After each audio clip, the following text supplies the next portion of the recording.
دوسری بچو گے تب تم میری جنت کے مستحق بنو گے. جے تم ان حرام چیزوں سے ملوث ہو کر زندگی میں رہ جاؤ گے میری جنت سے تم نکل جاؤ.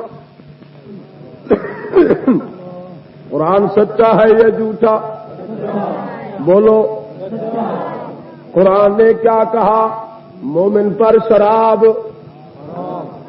جوا، تاش ہے تو حرام، پر چکی چکی چھکی اس طرح کھیلنا حلال ہے. ہاں والدم ولحم الخنزیر.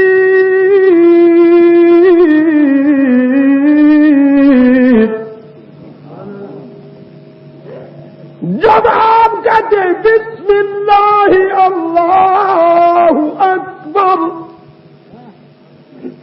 یہ دم مسفوحہ والی رگی جب ان سے خون نکلتا ہے اللہ نے فرمایا یہ خون بھی مومن کے لیے حرام ہے یا نہیں؟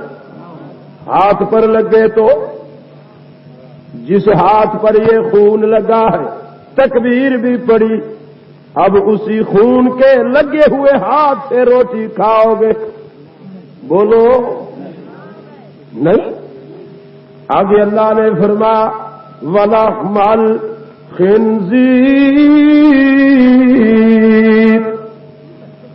خنزیر کا گوشت بھی دل سے کہے.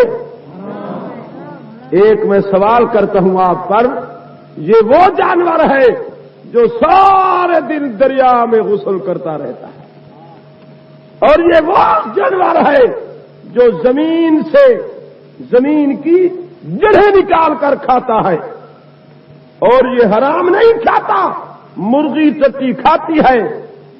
اور بکری بھیڑ کو دیکھو گے، بھینس کو دیکھو گے، یہ مکروہ اور حرام چیزیں کھا رہی ہوتی ہے، مگر یہ ایسا جانور ہے سوائے زمین کی جڑوں سے اور کچھ نہیں کھاتا.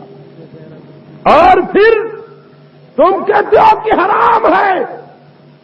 اگر خنزیر کا گوشت تمہارے سامنے آ جائے اس کو ہاتھ میں لے لو گے، جیب میں ڈالو گے؟ کیوں؟ کس نے کہا حرام؟ ہاں قرآن نے کیا حرام ہے؟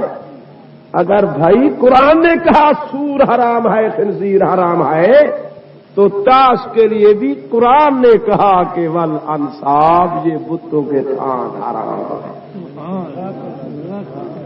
نعرے تکبیر.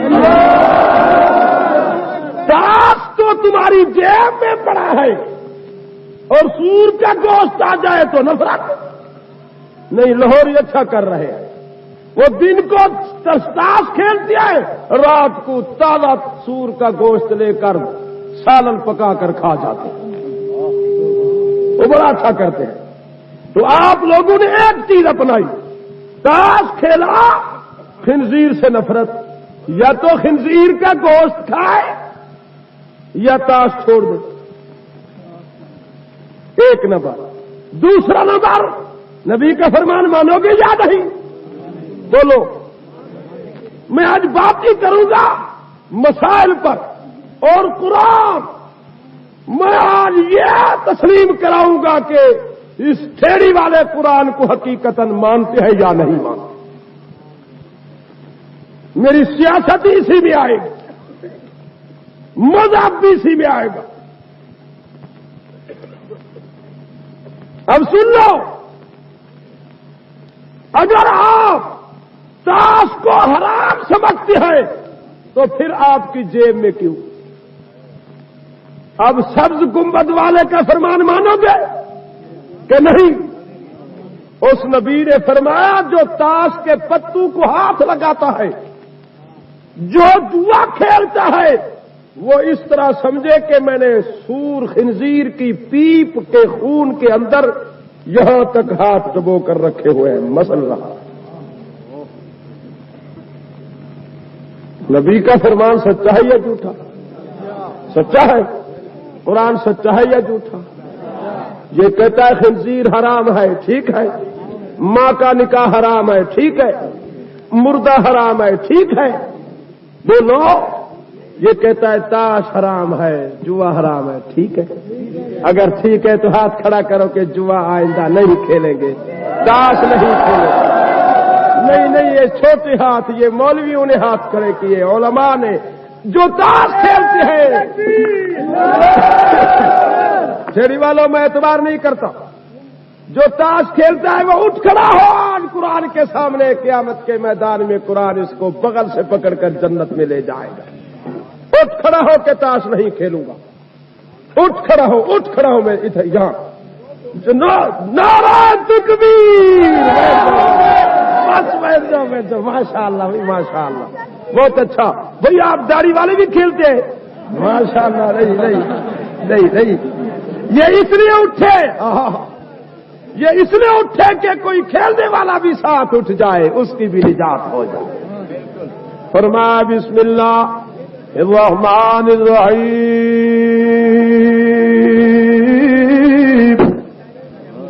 یا ایھا الذین آمنوا انما الخمر والمیسر والانصاب والازلام رجس من عمل الشیطان فاجتنبوه لعلکم تفلحون۔ نمبر دوسرا، انما حرم علیکم المیت والدم ولحم الخنزیر وما اہل به لغیر اللہ۔ اسی آخری لفظ کا ترجمہ سنا دوں۔ ملک صاحب نے، چودھری صاحب نے، خان صاحب نے فرمایا، بیٹے عبد الرحمان جی ابا، یہ دمبا جو دیکھا کالے سیاہ رنگ والا، جی ہاں، خبردار اسے مت پکڑنا، اسے مت بیچنا۔ ابا کیوں؟ بیٹا یہ میرے پیر کے نام کا ہے،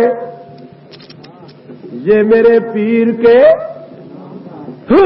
اب اللہ نے فرمایا جبرائیل جی ربی جلیل لکھ لو، چیز میری، دمبا میرا، زمین میری پر کھڑا ہے، گھاس میرا کھا رہا ہے، پانی میرا پی رہا ہے، یہ اس کے گلے میں زنجیر بھی میرا ہے، اور اس نمک حرام نے میری چیز کو غیر کے نام دے دیا۔ اب کسان نے، زمیندار نے، ملک صاحب نے، پڑھے لکھے جہل نے اللہ کی غیرت کو چیلنج دے دیا، خدا کی چیز پر دوسرے کا نام لے لیا۔ اب شریعت محمدیہ جب سنا تو اس نے کہہ دیا کہ یہ جو میرے گھر کا دمبا ہے میرے پیر کے نام کا ہے۔ اب اگر اس دمبے کو پکڑ کر میدان میں 100 دفعہ کہہ دو بسم اللہ اللہ اکبر اللہ اکبر، ادھر شریعت کہتی ہے یہ مومن پر حرام، مومن پر کھانا اس کا حرام، مومن پر حرام۔ پوچھو جا کر محمد کی شریعت سے پیارے کیوں حرام ہے؟ اللہ کے نبی فرماتے ہیں ارے بندیا، تو نے خدا کی چیز پر غیر کا نام لیا ہے، تیرے نام لینے سے اس پر تکبیر نہیں توڑے، تم ساری زندگی تکبیر پڑھتے رہو، اب یہ حرام ہو گیا ہے، اس کا گوشت مومن نہیں کھا سکتے۔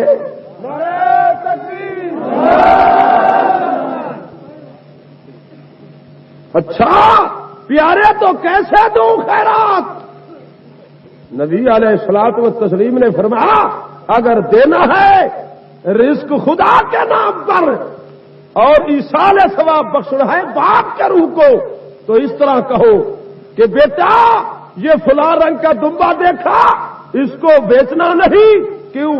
یہ بہت اچھا دمبا ہے، اس کی خدمت اچھی کی تو اللہ تعالیٰ نے فرمایا کہ میرے محبوب مومنوں کو اطلاع دے دو لن تنالوا البر حتی تنفقوا مما تحبون، وہ چیز دو میرے ہاں جو تمام چیزوں سے تمہیں محبوب تر ہو، تو خیال رکھنا یہ پیارا دمبا ہے، اللہ کے نام پر اسے تقسیم کریں گے، خدا کے نام پر اسے دیں گے، ذبح کریں گے، اور اس کی جو قربانی ہوگی اس کا ثواب ہم اپنے بڑوں کو بخش دیں گے۔ کہو وہ حلال ہے، کہو وہ وما احل به لغیر اللہ۔ ایک بات، دوسری بات ادھر دیکھ لو، گھڑم گھڑم، آپ کو پتہ چلا یہ کیا ہے؟ نہیں، جو بڑی قبر دیکھتے ہیں یہ لوگ، اس قبر پر جا کر یہ جو تلیاں ہوتی ہیں وہ رسی میں اسے پرو کر اور ایک طرف سے لکڑی گاڑ کر وہ اس پیارے قبر والے کے سر کے اوپر وہ تلیاں ٹانگ دیتے، جب وہ لٹک جاتی ہے تو یہ چلا گیا، آپ کہتا ہے گھڑم گھڑم۔ اب اس سے پوچھو یہ کیوں لٹکائی؟ میرے پیر کو ثواب ملے گا۔ اب قوم کی مت مریض ہے، اندازہ لگاؤ، ارے بدبخت بد نصیب، اگر پیر کی قبر پر یہ تلیاں لٹکانا ثواب ہے تو تیرے باپ نے تم سے کون سی دشمنی کی؟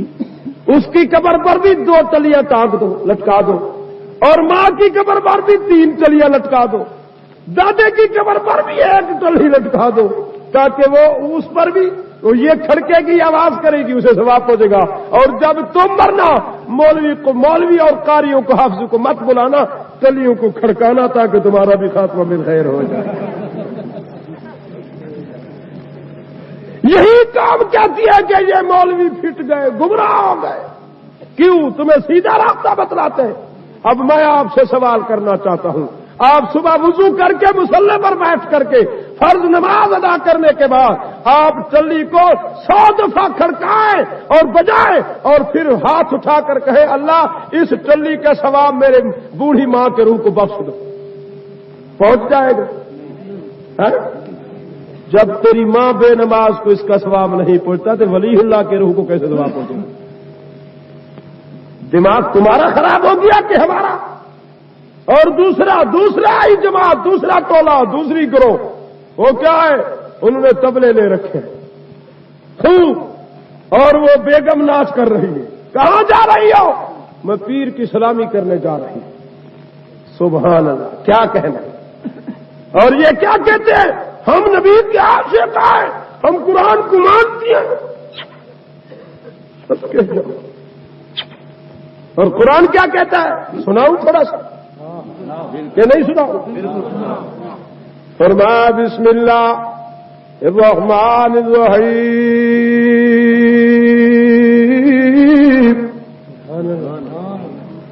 یا ایھا النبی قل لأزواجک وبناتک ونساء المؤمنین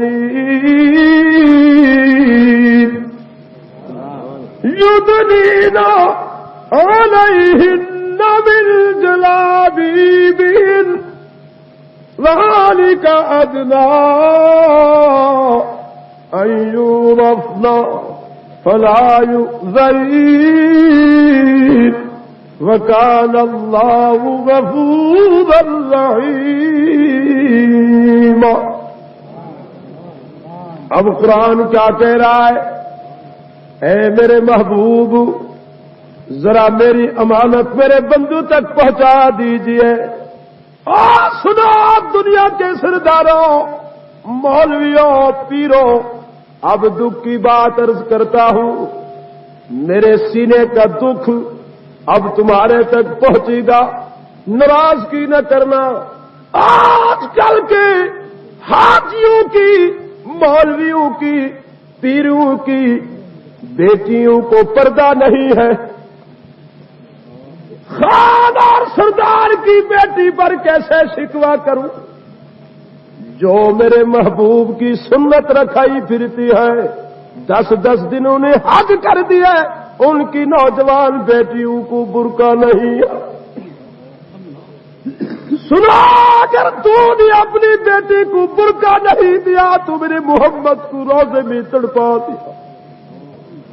اللہ کی قسم یہاں تیری بیٹی پر، اللہ کی قسم جب تیری بیٹی کی عصمت پر یہ دنیا کی کمے آ کر کے حملہ کرتی ہے وہاں محمد کا روزہ تڑپ رہا ہوتا ہے، اور وہ محمد کیسے برداشت کر سکے جس بیٹی نے کہا لا الہ الا اللہ محمد رسول اللہ۔ وہ بیٹی اب تیری بیٹی نہیں رہی، وہ محمد کی روحانی بیٹی بن گئی، اور وہ محمد کیسے برداشت کر سکے ہو محمد کی بیٹی اور جائے غیر کے سامنے، پروفیسر کے سامنے تیری بیٹی لچکر دے رہی ہے اور دنیا کی وزیروں کو سلامی دے رہی ہے۔ مسلمانوں یا تو اندرا گاندھی والا تاج پہناؤ بیٹیوں کو، محمد کا کلمہ چھڑا دو، اگر محمد کا کلمہ پڑھاتی ہو تو کالچو سے نکال کر 4 دیواری میں بند رکھو تاکہ محمد روزے میں خوش ہو جائے۔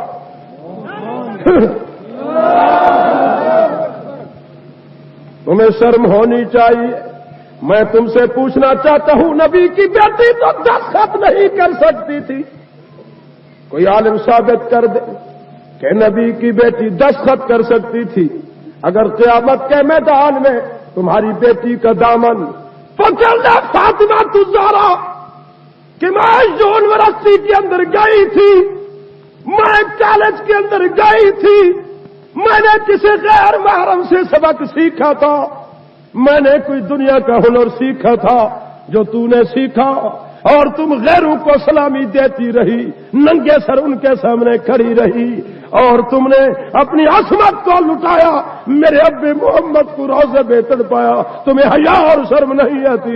اب تم کہتی ہو کہ میں محمد کی بیٹی کا چہرہ دیکھوں گی۔ خدا کی قسم کر کے کہتا ہوں جس مسلمان کی بیٹی کے چہرے کو غیر محرم کی نگاہ نے چھویا ہے وہ قیامت کے میدان میں محمد کی بیٹی کا چہرہ نہیں دیکھ سکتی۔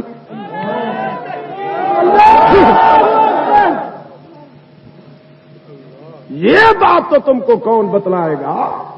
مجھ سے سنو، تم تو انتظار کرو گے، تمہیں کڑوی لگے گی، یہ کیا مسئلہ؟ یہ تو چھپا رکھا نا ادھر سے، دل دکھا ہوتا ہے نا۔ کیوں؟ بڑے بڑے دانے والوں کی کالج پڑھتی ہے، آپ یہاں رہتی ہے، بیٹی کراچی یونیورسٹی میں پڑھتی ہے۔ شرم کراؤ، جب تم بازار سے ایک پاؤ گوشت کا خریدتے ہو تو اپنے ہاتھ پر ننگا نہیں لا سکتے، اس پر تو کپڑا کاغذ ڈال دیتے ہو تاکہ کوئی آنے والی چیز اسے ضرب نہ دے، یہ چھین کے نہ لے جائے۔ ایک پاؤں کو تو ڈھانپ کر لے آئے، 1.5 من کو ننگا چھوڑ دیا، اس کا تو کوئی رکھوالا نہیں۔ تم اپنی مرضی پر کرو اور تم اپنی مرضی پر آؤ اور جاؤ، تمہیں شرم ہونی چاہیے۔ جس نبی نے یہ فرمایا کہ خبردار صدیق تم نے شیطان کو مویا ہوا سمجھا ہے کہ وہ مر گیا ہے، یعنی نبی کا حکم یہ ہے کہ جس مکان کے اندر بالغ بیٹی کھڑی ہے اس مکان کے اندر باپ اپنی بیٹی سے اکیلا نہیں کھڑا ہو سکتا۔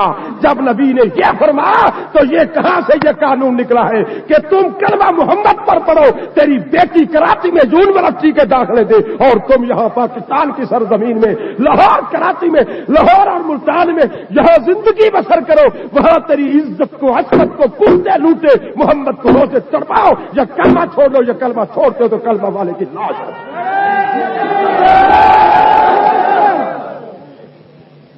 یہ کیا ڈھونڈ رہے چارک؟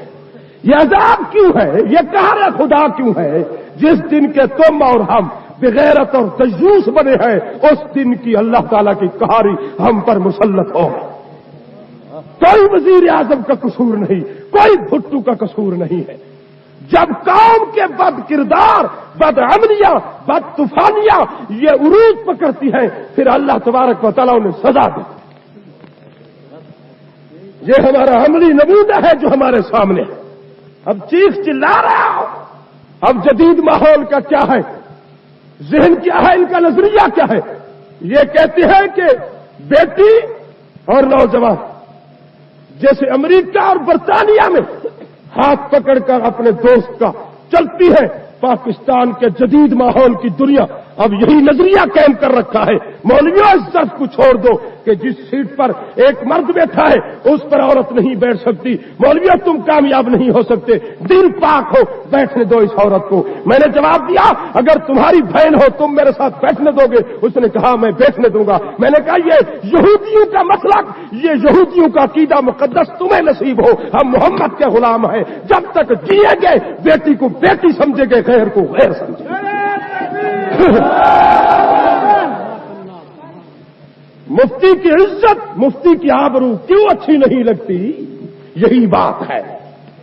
مفتی نے محمد کی شریعت کے تاج کو لے رکھا ہے. ہاں وہ کہتا تمام مسلمان کی بیٹیوں کو برقع دے دو. چند دن وزارت آئی، خدا کی قسم میں نے جا کر کے دیکھا تھا، پشاور کے اندر ایک عورت نہیں چل سکتی تھی. اگر چل رہی تھی تو جٹی. لوگوں نے کہا کہ یہ کسان کی گھر والی ہے جس نے زندگی تک برقع نہیں پہنا. برقع بھی پہنا ہوا تھا پر خامد کو بھی نار رکھا ہوا تھا، گزر رہی تھی رات. اب فکر لگ گئی لیڈروں کو، یہ فکر لگ گئی یہ مفتی اعظم نے اسی طرح یہ چلتا رہا تو ہماری بیگمات کو بھی برقع پہننا پڑے گا. یہ ہے مرید بیگمات کے، اس لیے انہوں نے تنگ کر دیا ہم نہیں پہنیں گے برقع. ہاں مفتی صاحب نے فرمایا تھا اگر بیگم نصرت آئے تو برقع پہن کر آئے، اگر بٹو تم آؤ تو شراب وہیں پی کر آنا، یہاں آنا ہے تو روزہ رکھ کر آنا، تراویح بھی پڑھنی پڑے گی. کون ہے؟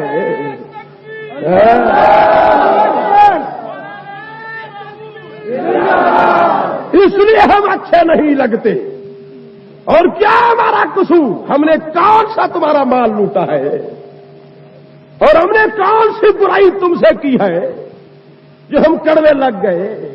ہم سیدھی بات کہتے ہیں کہ تم لوگوں کی عزت و عصمت پر ڈاکے مارتے ہو اور لوگ تمہاری عزت کو لوٹتے ہیں. ہم کہتے ہیں کہ تمہاری عزت محفوظ ہو یا نہ ہو. کس پر کلمہ پڑا؟ سبز گنبد والے پر. ہے سنا نوجوانوں، خدا کی قسم کر کے کہتا ہوں قرآن کیا کہہ رہا ہے؟ وَنِسَاءِ الْمُؤْمِنِينَ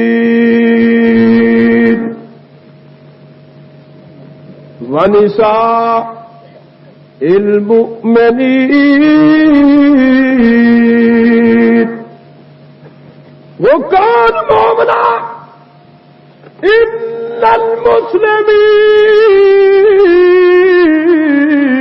المسلمین والمسلمات والمؤمنین والمؤمنات والقانتین والقانتات. مسلمان بھی فرمانبردار کہ گھر والی بھی فرمانبردار. جب مسلمان صحابی گھر سے نکل کر سفر کا ارادہ کرتا ہے، دوسرے دن گھر والی کا بھائی دروازے پر پہنچ گیا، دستک دی اور اس نے کہا من دق الباب، کون ہے دروازے پر؟ اس نے کہا بی بیا میں تمہارا بھائی ہوں، دروازہ کھولو. بی بیا نے جواب دیا ٹھہر جاؤ میں دروازہ نہیں کھول سکتی. پوچھا کیوں؟ بھائی تمہارا بہنوئی سفر کو چلا گیا ہے. میں نے ان سے پوچھا نہیں تھا کہ میرا بھائی آئے تمہارے گھر میں آنے دوں یا نہ، اجازت نہیں لی. اب مجھے شرم آتی ہے کہ میں خدا اور رسول کو کیسے منہ دکھاؤں. اللہ کے لیے تم باہر کھڑے ہو کر بات کرو، جب آئے گا پوچھو گی، کہے گا تو گھر میں آنے دوں گی، اجازت نہیں دے گا تو پھر بھی نہیں آنے دوں۔ بیبیات جلدی کرو، تمہاری اماں جی نے تمہیں سلام دیے، ابے جی کا آخری وقت ہے، قریب المرگ پڑا ہے، اماں نے حکم دیا جاؤ بہن کو لے آؤ، اگر آخری چہرہ دیکھنا چاہتی ہے تو باپ سے کلام کر لے، چہرہ بھی دیکھ لے۔ بہن کی آنکھوں سے آنسو آ گئی، کہتی ہے بیٹے جاؤ میری امی کو سلام کہنا، میرے ابے کو سلام کہہ دینا، اللہ کا حکم ہے، الرجال قوامون علی النساء بما فضل اللہ بعضهم على بعض وبما انفقوا من اموالهم فالصالحات قانتات حافظات للغیب بما حفظ اللہ۔ جس دن کے میرے ابے نے میرا نکاح میرے گھر والے سے کیا، مجھے شادی کر کے دیا، بیاہ میرا ہو گیا، اس دن سے میرے ابے کا میرے سے رشتہ ختم ہو گیا تھا۔ اب میرا رشتہ میرے سردار سے ہے۔ 14ویں صدی کی ماں تم بھی سن لو، کہتی ہے کہ باپ مرتا مر جائے جب تک خاوند مجھے شوہر اجازت نہیں دے گا، سردار اجازت نہیں دے گا، اپنے باپ کا چہرہ نہیں دیکھ سکتی۔ والحافظون لحدود اللہ۔ اس قرآن کی حد کو کیسے توڑوں اور باپ کے رشتے کو آ کر کے جوڑوں؟ میری غیرت ایمانی برداشت نہیں کر سکتی۔ جاؤ میری ماں کو کہو نہیں آ سکتی، یہ آتی کیوں نہیں؟ کہتی ہے بھائی بات سنو، میں فاطمہ الزہرا کے گھر میں گئی اور محمد کی بیٹی نے مجھے ایک بات کہی، میں نے سنی، دل سے دل و دماغ پر بیٹھ گئی، اسی دن سے میں نے توبہ کر لی۔ میری محمد کی بیٹی نے مجھے یہ بات اور مسئلہ سنایا کہ جب میرا نکاح ہوا علی شیر خدا سے، میرے ابے رحمت للعالمین نے جب مجھے اٹھا کر علی کے گھر میں کھڑا کیا تو میرے ہاتھ کو پکڑا، فرمایا بیٹی فاطمہ، میں نے کہا جی ابا۔ بیٹی اب تیرا نکاح علی سے ہو گیا، اب میرے سے رشتہ ٹوٹ گیا ہے، اب تیرا سردار علی ہے، تو علی کی خادمہ خدمتگار، علی تیرا سردار اور حاکم ہوگا، تو علی کی محکومہ ہے۔ اگر علی حکم دے فاطمہ محمد کی بیٹی اٹھ یہاں سے، یہ پتھر یہ پہاڑ پر ہے، یہ پہاڑ اٹھاؤ اور اس پہاڑ پر رکھاؤ، ساری رات پتھر اٹھاتے گزار دینا بیٹی، مگر علی کی بات کو رد نہ کرنا۔ میں چپ کے سن رہی تھی۔ دوسری دفعہ میرے ابا نے فرمایا بیٹی اگر میں تیرے گھر میں آ جاؤں اور حکم دوں اٹھ بیٹی چل خدا کی کعبے کا طواف کروں، بیٹی جی ابا جب تک تمہیں اپنا سردار علی اجازت نہ دے تم ابے محمد کے ساتھ چل کر خدا کی کعبے کا طواف بھی نہیں کر سکتے۔ مسلمانوں، میں عرض کرنا چاہتا ہوں، محمد کی بیٹی تو بغیر اپنے سردار علی کی اجازت کے محمد رحمت للعالمین ابی کے ساتھ کعبے کا طواف نہیں کر سکتی۔ تمہاری ہماری مائیں اور بہنیں تو بغیر تمہاری ہماری عدم موجودگی کے بازار کے سودے بھی خرید کر سکتی ہیں اور سکھر کا دورہ بھی لگا سکتی ہیں، بازار سے کپڑے بھی خرید کر لا سکتی ہیں، سینما پر جا کر کے تفریح و سیر بھی کر کے آ سکتی ہے، سخی سرور اور دعابی کے میلے بھی بھگتا سکتی ہے، پاک پتن کی موریاں بھی گزر سکتی ہے، حاجی پور کی دریا بھی گزر سکتی ہے مسلمانوں، اور سرننگے بازار میں تفریح بھی کر سکتی ہے۔ کیا میں کیا سمجھوں تم مسلمان ہو یا یہودی ہو؟ اب مجھے یہ کہنا شرم آتا ہے کہ تم کون ہو؟ آپ تم بتاؤ، یہودی ہنس رہا ہے، آج یہودی یہاں پاکستان میں موجود ہے، لاہور کے اندر جا کر کے دیکھو یہود